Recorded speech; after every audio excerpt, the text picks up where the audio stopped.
What's up, guys? How are you? So I wanted to do a little bit of a at-home cardio workout. So it's like, did you do your cardio? Did you? So yeah, this is just going to be a quick little tutorial, or I guess a workout where I kind of explain some at-home workouts or some cardio that you can do at home.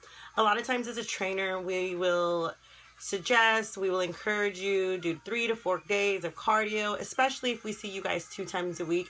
It's really important that you get your cardio.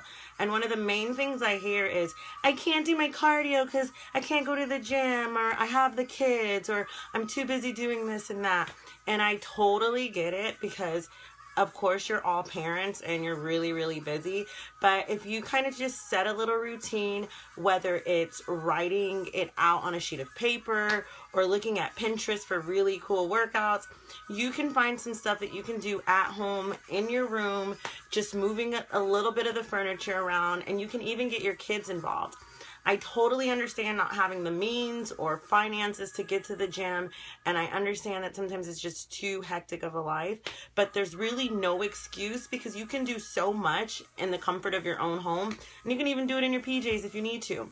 So that being said, if you've already been cleared by your doctor and you're already working out and you know that you don't have any injuries or pre-existing anything that would hinder your working out, I definitely suggest you trying and kind of participating a little bit. And if you're at work and you can't do it right now, then hey, check me out a little bit later. You can always review the broadcast, but let's try to get moving. Let's try to get active. No excuses on why we can't do our cardio. So I will say that you probably will need at least one thing for at-home cardio that you might not already have, but it's free. It would be an interval timer, like a stopwatch or something. If you have one that sounds off, or if you can set an interval timer on your phone or on any other device, then you don't need this, but you can always download an app. It's free. There's one app that I really like, and that would be, it's just interval timer, and the app is a little square with a colon and then 30 for 30 seconds. And the other, which I haven't used yet, which is called Seconds Interval Timer, and then there's just a little icon with the S in it, and I believe it's red. Either one of those, I'm sure they might have some paid features, but the basic stuff is free. Now with timers and with trying any new exercise, I would say you want to build up. It should be progressive. So if this is something you've never done before, or if it's just you wanting to see how you improve week over week, I would follow the rule of 30, 40, 50, 60, which is setting a timer for 30 seconds with about a 10-minute rest or transition period in between. And that would be 30, 10, 30, 10, 30, 10. And week over week, you can maybe go 40, 10, 40, 10, 40, 10. And then the following week, 50, 10, 50, 10. And then by the end of the month, you should be able to go a full 60 seconds interval before resting to the next exercise. Now, I'm going to show you 7 exercises that you can do at home with no equipment. All you need is shoes, a good sports bra, a little bit of space, maybe some tunes. You could do it with your kids. You could do it in between watching TV. You could do it in between commercial breaks. Just do it. You know what I mean? Are you in? Run. So the first thing I have, like my camera sucks, is going to be toe taps. Nothing fancy. I would engage the arms, but you're just here. Boom. Tapping. Bam. Boom. This is something you would probably do just to warm up. I wouldn't suggest like you starting off really fast. This is something that you just want to kind of warm up. Now, if you have your timer set, you would set your timers for like 30 seconds. You might not have a lot of rhythm, and if you don't have no rhythm, then I suggest to get some. But from toe taps, I would say try a burpee, which is you jumping up in the air, planking down, right back up, and jumping up. Now, that was a modified burpee. If you do another type of burpee with the push-up, then of course do the push-up. That would be engaging chest, biceps, back, triceps, the entire upper body. But if you're not really looking to do that on that particular day, just do a burpee.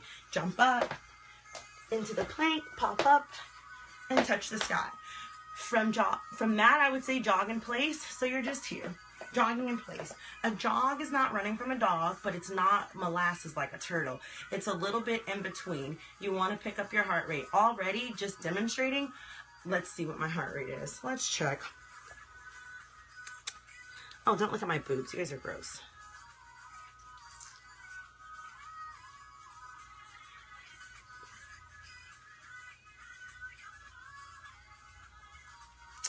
So my heart rate, just from like showing you those few little exercises, is,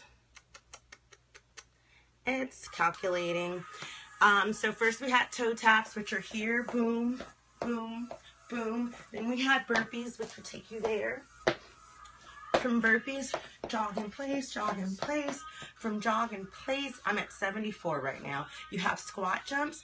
A lot of people do squat jumps where they jump, land, then squat. That's all cool if you're very, very beginner and you really need to modify it. But if you're an OG, an original gangster, someone that's been working out for a while, I would suggest you do it a nice fluid transition into jump and squat, jump and squat, jump and squat. From jump and squat, or squat jumps, let's transition into your high knees. I always say put the hands up and make sure your thighs touch them. If your thighs aren't touching your hands, you're not lifting your knees high enough. If you can't lift that high, that's fine. Stay here. Just tap and bring the knee up. Never make an excuse for an injury or anything that you can't do. Like, I totally understand we're all in different parts of our journey, but there's never an excuse not to try. We can always modify, I promise. From high knees, this is probably one of my favorites because it works the booty. It's going to be like a curtsy back lunge to kick. So you're here. Lunge back, kick. Lunge back, kick. Lunge back, kick. Lunge back, kick. Now, of course, we want to make this a little bit more difficult. Add some weights here. Lunge back to kick. Lunge back to kick. Still going to be cardio, still bringing your heart rate up, and you're still going to be exhausted. From there, just to cool down and just to kind of practice a little muscular endurance and kind of push yourself even though you're already fatigued, we end with a plank. I don't know if I can really show you a plank because I don't really have a fancy camera, but look it up, a plank. So we're going to do toe taps to toe taps, burpee, pop up, jog in place, squat jumps, to high knees, backward lunge to knee, backward lunge to knee, backward lunge to knee, and then finish with the plank. So remember my rule about 30, 40, 50, 60. Look at me sweating already all over my body. But that rule you can set. Do 30 seconds for the interval every week. Do it for 15 minutes a day or every other day. And I promise you'll get your heart rate up. Let's see where I'm at now.